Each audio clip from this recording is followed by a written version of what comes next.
Hello and welcome to Music at the Piano. In this video we are going to go over how to learn pages 120 and 121 of Mayron Cole's Older Beginner Level 2 textbook. The title of the piece is Sitting in a Boat.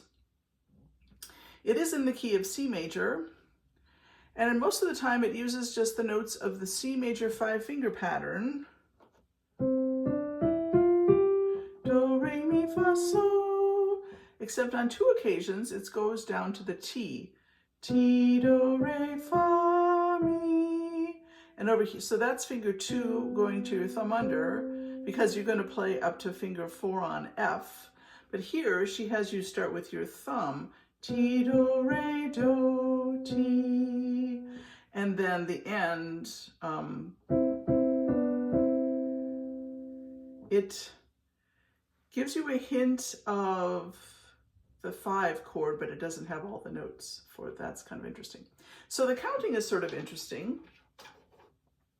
It's in 4/4 time, and you have a lot of rests. You have a lot of half rests and some quarter rests, and that's about it. So it's 1, 2, 3, 4, 1, 2, 3, 4, 1, 2, 3, 4, 1, 2, 3, 4. Here it changes. 1, 2, 3, 4, 1, 2, 3, 4, 1, 2, 3, 4, 1, 2, 3, 4. And all of that is the beginning section, the A section.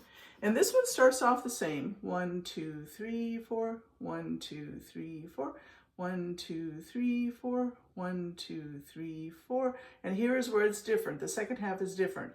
1, 2, 3, 4, 1, 2, 3, 4. Well, the rhythm isn't different, but some of the notes are. 1, 2, 3, 4, 1, 2, 3, 4. So then we'll call this A prime or A1. And this is a little A section, and this is a little B section, and this is a little A section, and this is a little C section, I think, or maybe, well, we'll call it B prime because it's very close, but not exactly like B. But it could also be C. People would argue about that. All right, so the left hand is going to play fifths a lot of fifths. I'll just play the left hand for you once. Ready, go. 1, 2, hold. That's a tie. 1, 2, tie, 4. Then just lift your wrist, move your hand up 1 note, and play a fifth on D and A. 1, 2, 3, 4. 1, 2, 3, 4. Now, this note, you have to remember what this note is. So this space right here is bass C, and that's down a 4th. That's your G, which happens to be the dominant note. It's the 5th note of the C scale. See, here it is, the 5th note of the C scale, and that gives you a feeling of dominant. That is outlining the 5 chord G, B, D, F, or the 5/7 chord G, B, D, F. So there's a little bit of a dominant feel there. This right here is a 2 chord, D, F, A. So you're going 1, 2, 5, 7, 1 is basically the harmony there. The 1 chord is C, E, G. The 2 chord is D, F, A, and a 2 chord is sometimes used as a substitute for the 4 chord, or just because they want to have a minor sound. And then so it's 1, 2, 5, 1, or 5, 7, 1.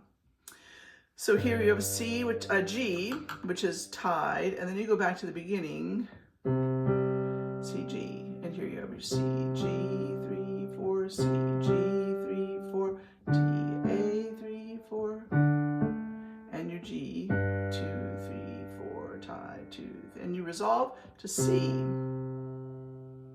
The right hand has a lot of thirds, and it's easy to play thirds. If your fingertips are firm, you have a nice rounded hand shape, you lift your wrist and you drop. You just lift your wrist and drop into the keys. You should hit both notes at the same time. So an awful lot of that. Now this one you'll just use fingers 2 and 4. I'll write it in there. So 4 on the top, 2 on the bottom. And then rest and put your second finger on B, thumb under, 4 to F, then you're in the right spot already. Now I I lift my wrist a little bit on the D and just drop into it so I can maintain something like a legato.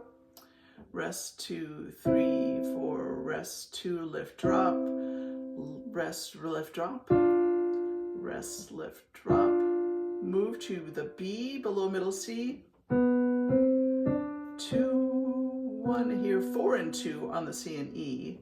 So you can do 1 and 3 on the B and D. Okay, so we've got a mezzo piano, medium loud, a ritardando and diminuendo to pianissimo. Let me see, I'll get the volume up here a little bit so we can make those changes. So after you get comfortable with each hand alone, you know, you could practice the last B1 section. 2, 3, 4, 1, 2, 3, 4, rest. 2, 3, 4, 1, 3, 4. Then you could practice the last A, the whole last half. 1, 2, 3, 4, 1, 2, 3, 4, 1, 2, 3, 4, 1, 2, 3, 4, 1, 2, 3, 4, 1, 2, 3, 4, 1, 2, 3, 4. The reason I like to practice this way when I'm learning a new piece is because then after I've learned the end section and then the section before the end section, then I'm always going towards something I know better.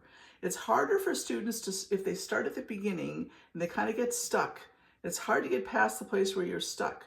But if you've already learned that place, then it's easier. So then you would go to the second half of the first half. Thumb under. This is the tricky one. This one, you might want to actually teach, if you're teaching this to someone, teach this first. 2, 1, 2, 4, 3.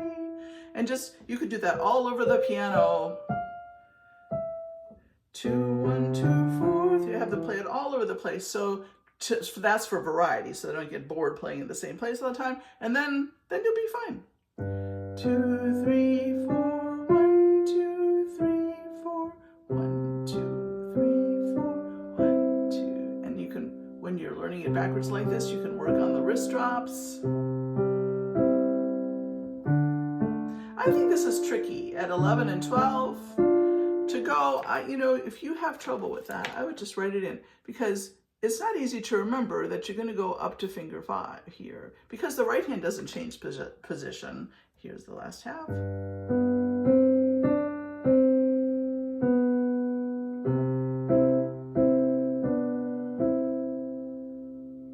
So I don't call that cheating. I call that smart. Okay, so here's how the whole piece would go. 1, 2, ready, go.